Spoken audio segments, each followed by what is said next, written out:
¡Uy, que hace frío! No sé cómo estará afuera del estudio, pero adentro del estudio hace frío. Y bueno, y usted sabe los cambios de temperatura, uno que ya está en una edad que no, ya, usted sabe. Por eso, sin calefacción es muchísimo mejor. Vamos a conversar con Cristian Tapia, quien es diputado por la región de Atacama. Así que cuando, Gabriel, usted lo coloque en pantalla, empezamos. ¿Cómo le va, don Cristian? Bienvenidos, un gusto conversar con usted. Hola Cristian, ¿cómo estás? Un placer de poder estar en contacto con usted y con toda la gente que hasta ahora está viendo y escuchando. O sea, vamos a hablar entre tocayos hoy día, de Cristian a Cristian. Entre tocayos. Don Cristian, un tema que obviamente queremos conversar con usted es este asunto del rechazo del 10% de las AFP. Sí, bueno, anoche tuvimos esta votación, un proyecto que pasa por la Comisión de Constitución y Legislación, y que se pone en tabla ayer justamente y que rechazado y bueno, mi postura era aprobar. Yo voté a favor de este 10% y a diferencia tal vez de muchas personas, sobre todo de grandes estudiosos, de empresarios de este país, que dicen que el retiro del 10% influye en la inflación y que no es buen mecanismo para las personas, yo tengo una visión totalmente diferente. Primero porque hubo un discurso dentro de la pandemia con los primeros retiros de los 10%, de que los recursos les pertenecen a cada una de las personas. Yo entiendo también, y de eso no me voy a perder, de que esos recursos mayoritariamente tienen que ir para la vejez, para una buena jubilación, que hay que trabajar para una buena jubilación. Pero el día de hoy la gente también lo necesita y cuando uno dice la gente lo necesita es porque uno anda en la calle, uno va a un campo deportivo, uno va a un supermercado, uno conversa mucho con la gente. Entonces, y para mí siempre me ha gustado tener ejemplos sumamente claros, personas que están cesantes, que no tienen cómo pagar un dividendo, que le cuesta ir al supermercado, que se tienen que operar, muchas personas se tienen que operar y estar en lista de espera ya un año, y con un millón y medio de pesos pueden operar en forma particular y tienen su plata ahí, lamentablemente no lo pueden sacar. Y esta era una oportunidad también para hacerlo. Entonces eran 9 proyectos que se habían presentado. Había que votar la idea de legislar ayer para poder de esos 9 proyectos sacar un proyecto definitivo que yo también estaba muy claro que era con un máximo del 10%. Y tiene otra lista también, pues, porque cuando tú te das cuenta que en los últimos años hay una tremenda pérdida del FP y resulta que todas las pérdidas las asumen los trabajadores, las asumen gente que tiene la plata en su cuenta de capitalización, o sea, quienes toman la decisión, que son los ejecutivos del FP, dónde instalar estos recursos que son de cada uno de nosotros. A ti no te preguntan, yo no sé si a ti, Cristian, te preguntan, mira, Cristian, ¿tú quieres que las platas sean depositadas o que sean invertidas en tal empresa a nivel nacional o internacional? No te preguntan. Entonces, ellos reciben, hay pérdida, la pérdida la captan los trabajadores, pero resulta que ellos su sueldo de 40, 50 millones de pesos ni siquiera son tocadas cuando hacen malos negocios. Cuando estas platas son prestadas a los bancos nacionales, a cualquier banco de Chile, y tú vas a pedir un préstamo hipotecario, ellos nunca nos piden, o sea, ellos nunca prestan esa plata sin intereses o a pérdida. Sí, claro, obvio. Ellos la prestan los bancos sin intereses, pero resulta que a nosotros los bancos también nos cobran intereses, y intereses que no son bajos. Entonces, hay una serie de situaciones, y los casos más concretos, una persona, lo más probable es que si en noviembre del año pasado tenía 50 millones de pesos en su cuenta, yo estoy seguro que el día de hoy tiene 48 millones, o sea, perdió 2 millones de pesos. Don Entonces, Cristian, al final, todas esas pérdidas van llegando a uno. don Cristian, ¿sabe qué? El otro día escuché una analogía que me pareció bastante razonable. Decían, tener la plata en la AFP es como prestarle la plata a alguien para que vaya al casino. Con mi plata, si gana, él se va a quedar con la plata y me va a devolver la que yo tenía. Pero si pierde, él me va a decir, perdiste tu plata y yo no gané. Mira, qué buena analogía, qué buen ejemplo ese, Cristian. Y eso es lo que está sucediendo. O sea, el negocio del FP ha sido lo peor para la clase trabajadora. Y hay un modelo que hay que cambiar. Hay un modelo que está de fondo que hay que cambiar. Y yo espero que esa discusión se dé luego. Ojalá tener el apoyo de todo el ámbito político. Y cuando tú estás viendo de que esas placas están teniendo rentabilidad negativa, imagínate el 2018-2023, el fondo A ha tenido una pérdida del 3,4%. Entonces, cuando tú te dices, oye, no, es que esto, la inflación, esto aumenta la inflación y le causa daño a las personas, le causa daño a la gente más pobre. Oye, si Estados Unidos, imagínate la tremenda inflación que tiene y ellos no han sacado plata ellos no han tenido su 10%. Argentina, tremenda inflación que tiene.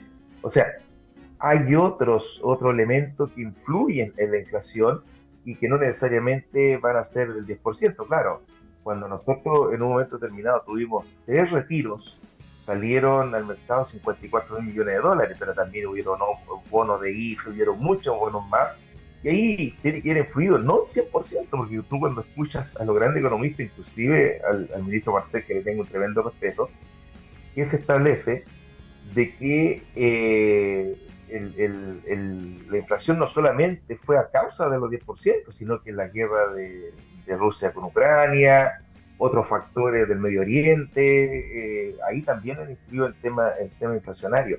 Entonces, ¿cómo tú le explicas? Ese es el tema que a mí me molesta.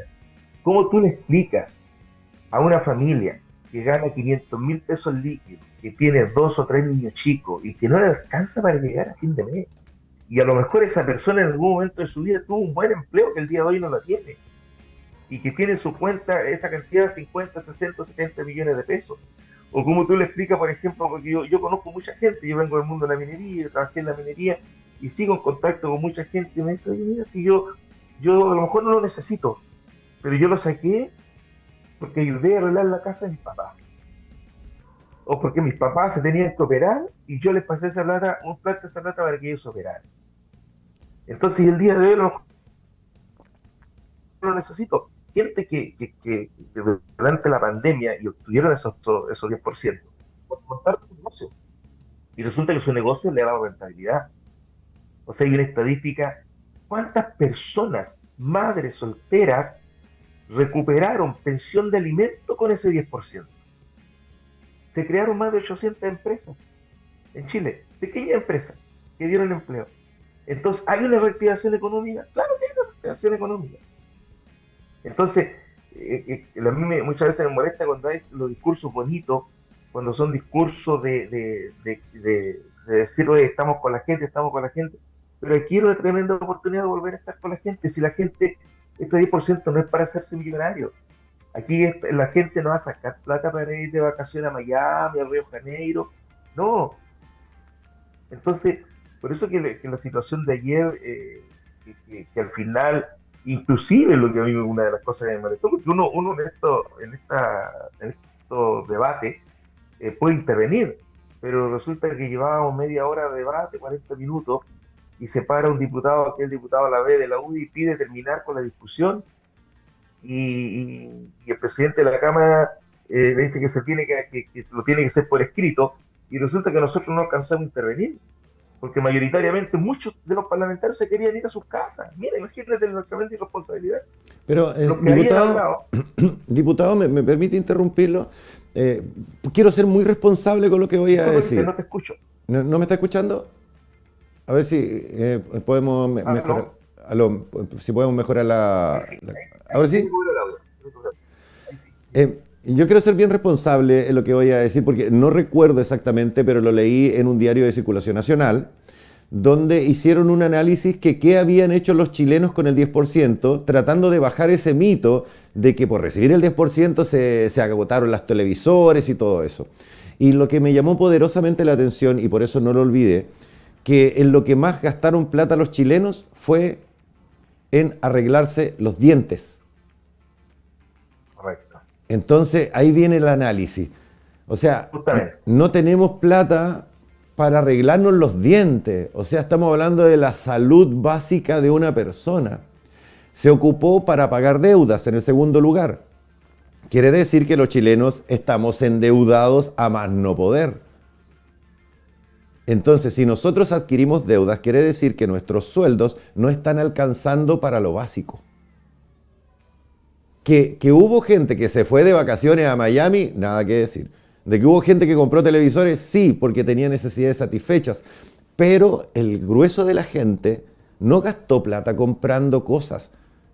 Entonces, claro, cuando avisamos que íbamos a hablar con usted temprano, nos llegó un mensaje que decía, si es que hubiese habido elecciones el próximo mes, ya tendríamos el 10% aprobado, porque lo usaron como palanca. ¿Y cuántos parlamentarios que en ese momento votaron por el 10% salieron electos a costa de eso? Entonces, en la vida yo creo que uno tiene que ser consecuente. Tú mismo le dices esta estadística de en qué gastó la gente la plata. O sea, estamos en un país. Yo en ese momento de pandemia era el alcalde de Marina. Entonces, a mí me sorprendió cuando un ministro dice, fue a Puente Alto, dice, oye, si es pobreza. Oye, si para la pandemia, la pobreza no se genera de la pandemia. Hay gente que lo necesita que viene de mucho antes. Hay gente de clase media que no tiene ningún beneficio. Gente de clase media que no tiene derecho a un crédito universitario, que no tiene derecho a beca universitaria, que no tiene derecho a beca de enseñanza media. Entonces, ¿cómo se rasca la gente? Entonces, tenemos todavía un Estado que está en deuda con la gente. Y en eso tenemos que trabajar. Y por eso que trabajamos en un royalty de la minería, que para mí, y te lo digo sinceramente, yo no estaba de acuerdo con ese sistema de royalty, porque cobrarle un 1% de la utilidad de la empresa es una vergüenza. Yo, como te decía, yo vengo del mundo de la minería, fui dirigente sindical, tuve negociaciones colectivas, vi sobre la mesa la utilidad de lo que genera la empresa minera, y era una vergüenza cobrarle un 1% de las utilidades. Y cuando tuvieran utilidades, y el royalty, ¿qué significa? Era cobrarle por cada tonelada que extraen de los yacimientos mineros que nos pertenecen a todos los chilenos. Ya, listo, pasó. Hay un royalty, van a haber recursos para la región, van a haber recursos para las comunas mineras, ya. Esto de alguna manera es un avance. Pero ¿cómo nos proyectamos hacia el futuro para que esto ya no siga pasando?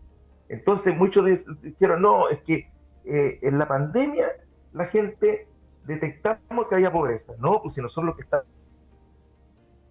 en terreno sabemos cuáles son la gente que necesita. Vas a una toma y ves cómo viven los niños chicos.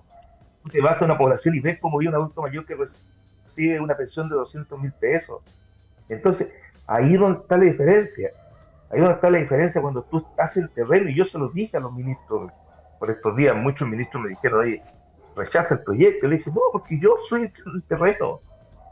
Yo soy el que voy a una cancha y me junto con el compañero que dice, mira, de tanto tiempo jugando, mi rodilla no da para más y me tengo que operar. Pero tengo 80 millones de pesos en mi cuenta porque en mi tiempo sí hice buenos trabajos.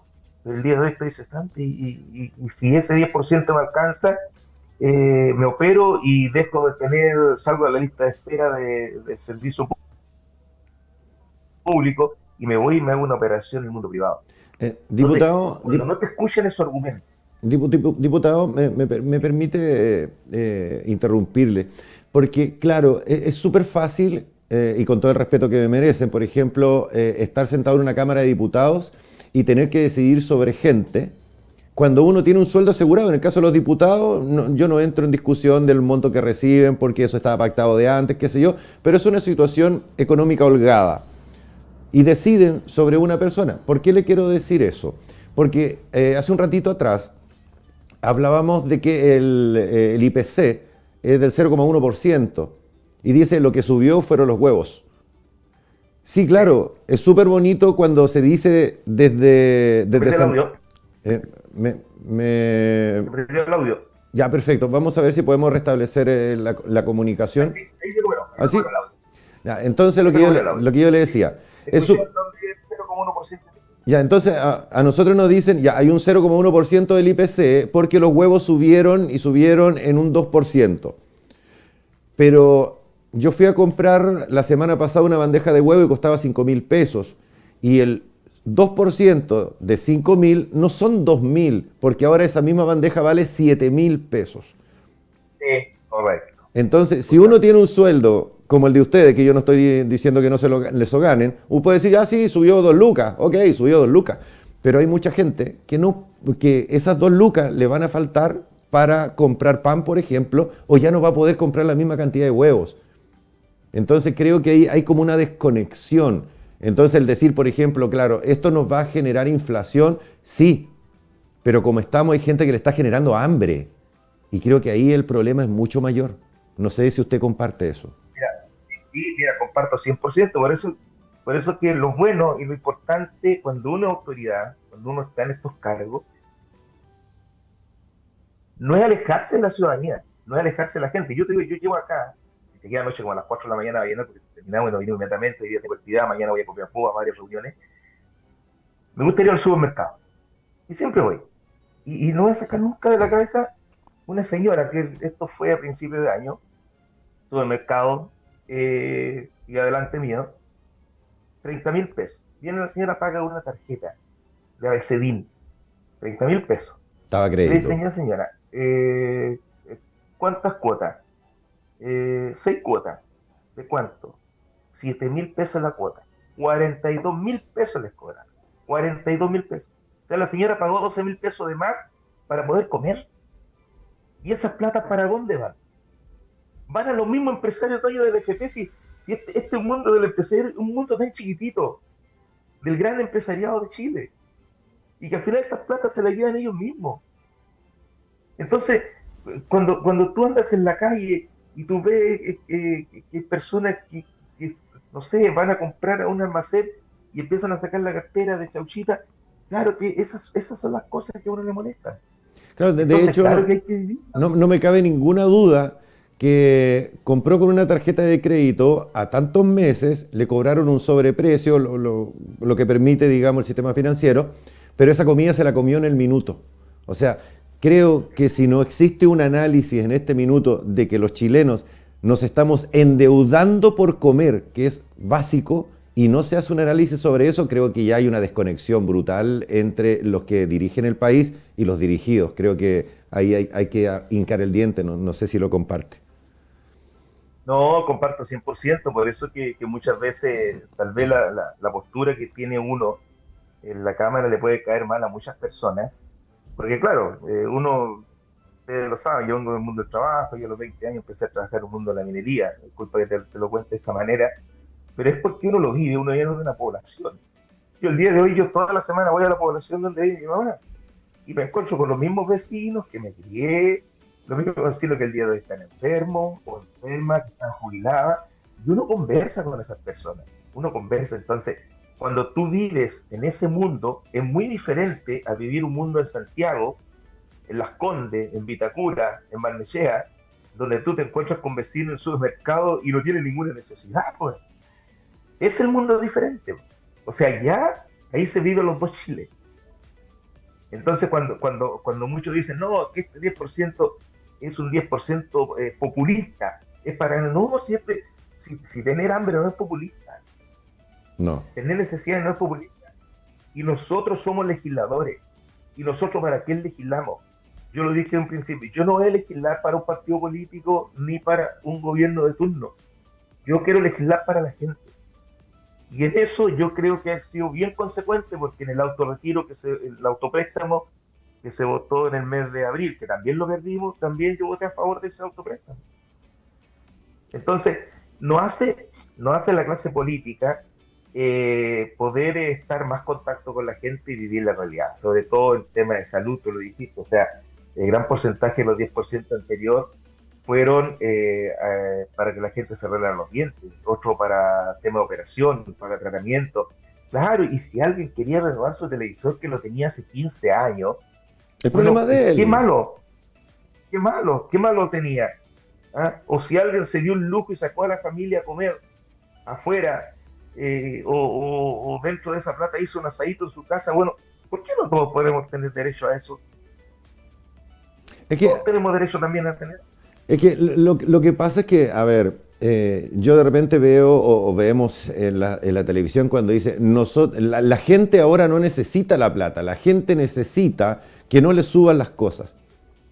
Y esa misma persona que está diciendo eso, si rebobinamos el cassette, vamos a ver que él decía, esto no va a afectar la economía, así que ahora sí el 10% y vamos por el 10%.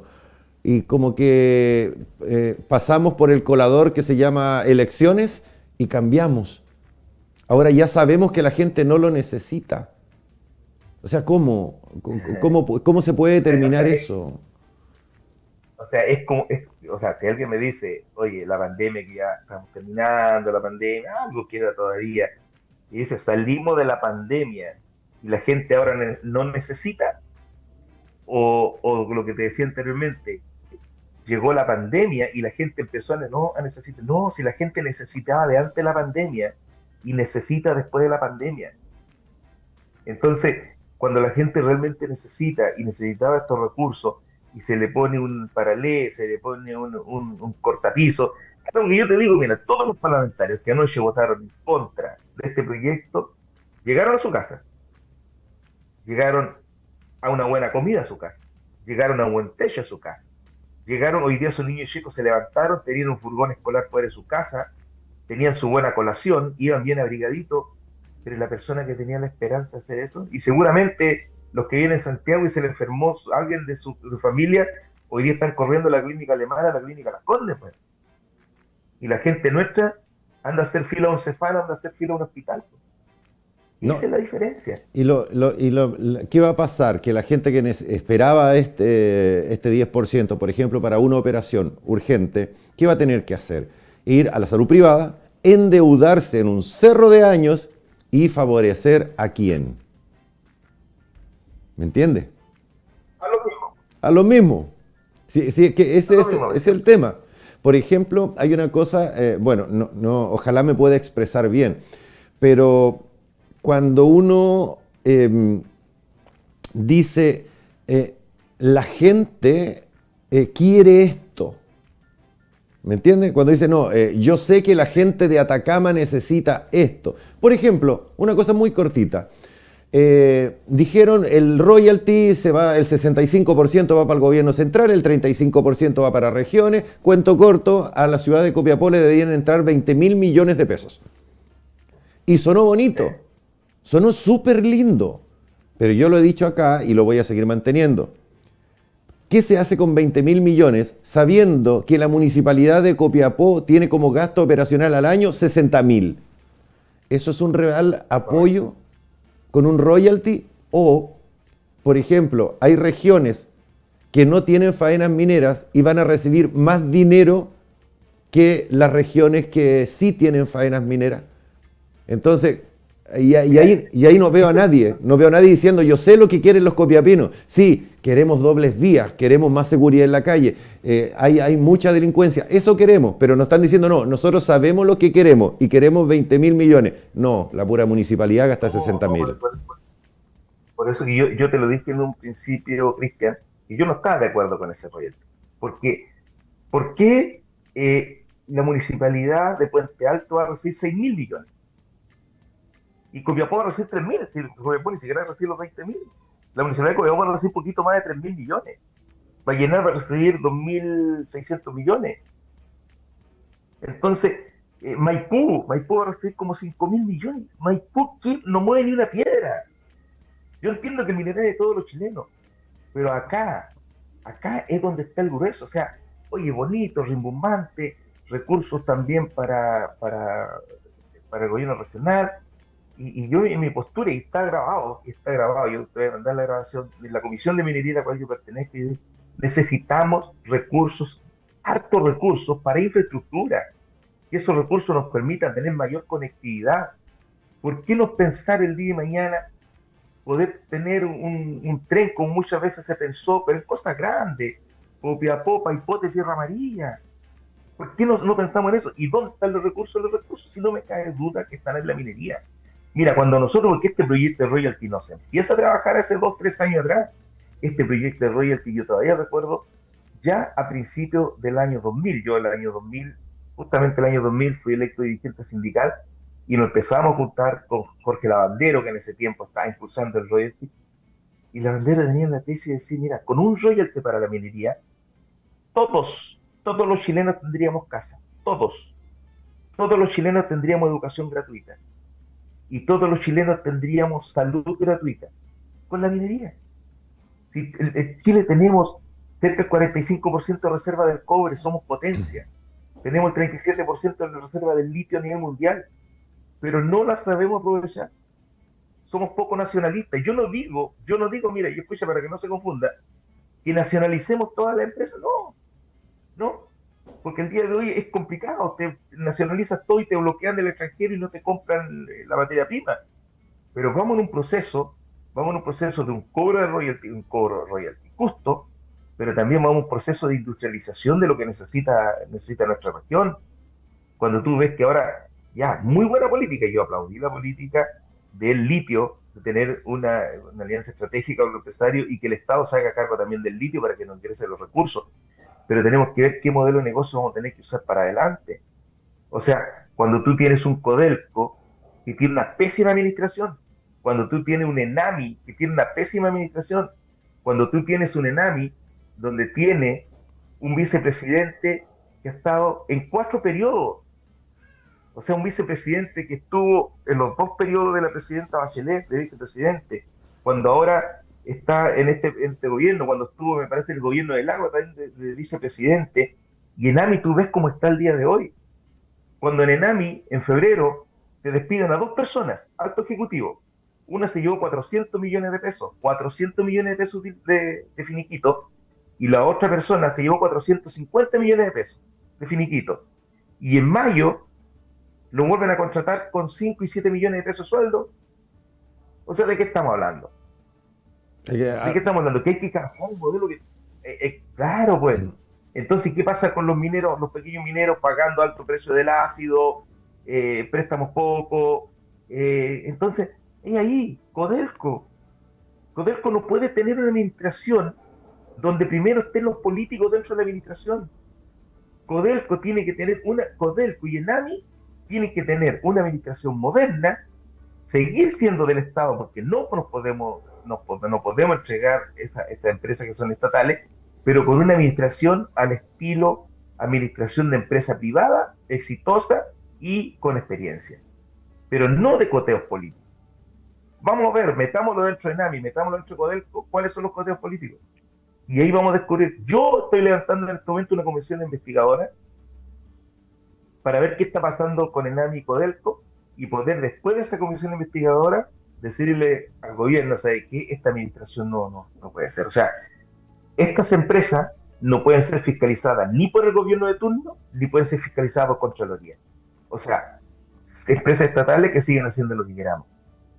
Entonces, nosotros tenemos que ir para allá, cómo avanzamos. Y esto no es un tema político, antojadizo, sino es la realidad que uno ve. Claro, yo lo veía como dirigente sindical, lo vi como alcalde, pero ahora que estoy más ahí interiorizado dentro del Parlamento, lo veo con mejores ojos.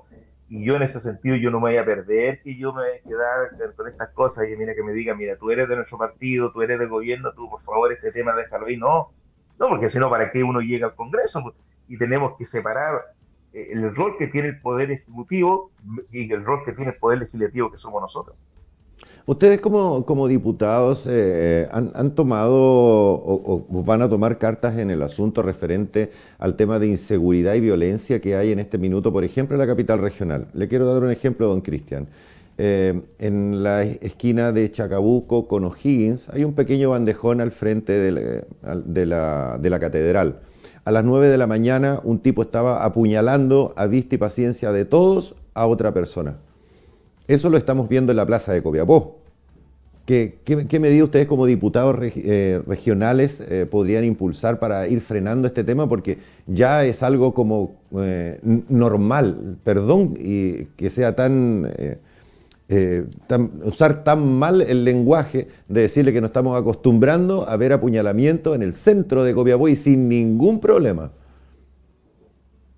Mira, Cristian, yo creo, y yo me baso mucho en la experiencia, y no quiero nuevamente ser autorreferente, pero yo creo que si no le ponemos tecnología a lo que significa la seguridad, lamentablemente estamos súper complicados. Y te lo digo porque cuando yo fui alcalde de Vallenar, nosotros instalamos 150 cámaras. Todo esto trabajaba con las policías, con la Policía de Investigaciones, con la Fiscalía, con Carabineros.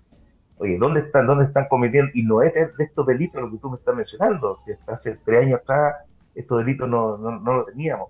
Entonces empezamos a poner cámaras en todos los sectores, las poblaciones, los sectores, y con una central vigilada las 24 horas conectado también con carabineros.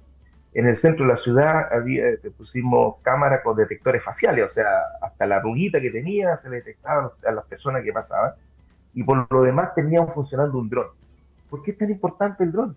Porque el dron te suple una cantidad de carabineros importante. O sea, un dron tú te puedes mover 3 kilómetros a la redonda. Entonces, cuando hubieron este asesinato de carabineros de Santiago, yo le decía, lo decía en reunión que teníamos con los ministros y en Cerro Castillo con el presidente Boric, le decía, si hemos tenido que cada comisaría, mira, escúchame, cada comisaría y retén contara con un dron y hubiese un operativo, ese dron permite detectar quiénes son las personas que andan cometiendo el delito y lo pueden rodear infragante. Cuando ellos, estos tipos arrancan, el dron lo puede seguir vía aérea. Y ahí puede haber una coordinación con los vehículos de carabineros, con seguridad ciudadana. Entonces, tenemos que trabajar mucho en tecnología. Y yo creo que ahí a mí no me cae ninguna duda. Y te lo digo, y no porque yo lo inventé, no porque lo inventó un Vallenar, porque en Uruguay, en Montevideo pasó eso.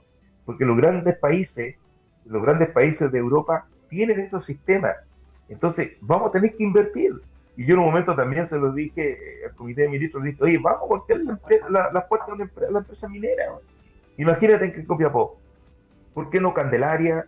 ¿Por qué no? O hablamos de la provincia de Copiapó en general. Candelaria, tienes Caserones, tiene Punta del Cobre, tiene Ojo Salado, tiene Manto de Oro, y otra empresa, Carola, Cagama, Cosal. Oye, ¿por qué esta empresa nos donan, con personal incluido, drones para poder tener vigilada la comuna? Y esa manera va a ser la única manera que vamos a tener que sacar este tema adelante. Hay otros proyectos más, el tema de migración irregular, que estamos trabajando para que cualquier persona que esté sin su documento lo podamos deportar inmediatamente para el extranjero en un plazo de 5 días. Antes eran 48 horas, que era muy apretado, ahora 40, o sea, 5 días que se puede ir para afuera.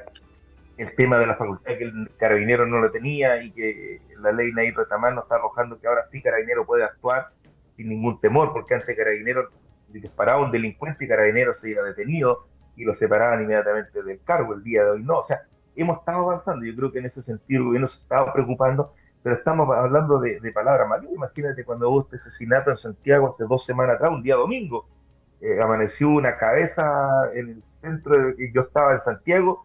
Yo estuve a 50 metros donde encontraron la cabeza, iba pasando, estaba todo cortado, miro por ese lado, estaba tapada, una cabeza. O sea, estamos hablando de crimen organizado, estamos hablando de narcotraficantes. Entonces todo eso tiene que ir acompañado de tecnología. ¿Cómo están ingresando la droga a nuestro país? Un solo ejemplo. ¿Cuántas veces, y traigámoslo a un plano local, de Copiapó, cuando la gente ha viajado de Copiapó a Vallenar o a La Serena, o de Copiapó a Caldera nomás, cuántas fiscalizaciones tenemos diariamente? Cero. Sí. Ni en los retenes ni en los peajes. ¿Cómo se traslada la droga? Por la carretera. ¿Cómo se detectó el bus del tren de Aragua que venía con gente de Iquique a Santiago y venía, no sé, con 200 kilos de droga? Se detectó mediante una fiscalización. Entonces tenemos que impulsar más fiscalización en las carreteras. Si es la única manera. Es la única manera para que la drogadicción definitivamente pueda haber un control y que se sienta controlado. La aduana, cómo están ingresando la droga. San Antonio, el segundo puerto a nivel mundial donde más se transita droga. Entonces, pero tenemos que impulsarlo entre todos juntos, entre el mundo público, el mundo privado, nosotros que estamos en el mundo de la política. O sea, dejar de sacarnos ese tema ideológico de que no, yo pienso de tal manera, entonces a mí no me gusta este proyecto de ley. Si nosotros tenemos que buscar, ¿qué tenemos que buscar? El fin de darle la seguridad y volver a darle la tranquilidad a la gente. Diputado, lamentablemente se nos acabó el tiempo. Tenemos muy poco tiempo. De hecho, ya la dirección me está apurando. Pero le quería decir una cosa. Se me ocurrió una cosa. ¿Sabe cómo podríamos financiar los drones y todo ese sistema de cámara? Con el royalty. No, es verdad que no alcanza. Es muy poco. Es muy poco. No, pero igual puede ser. Pero yo te digo, involucremos al mundo privado. Si tú crees que a Candelaria le hacer, pero en buen chileno, le hacer cosquilla, Ahí ponerse le perdí, condescentrón. diputado. Ahí lo recuperé. No, Ahí sí, ahí sí, que está muy mala la ahí sí, conexión.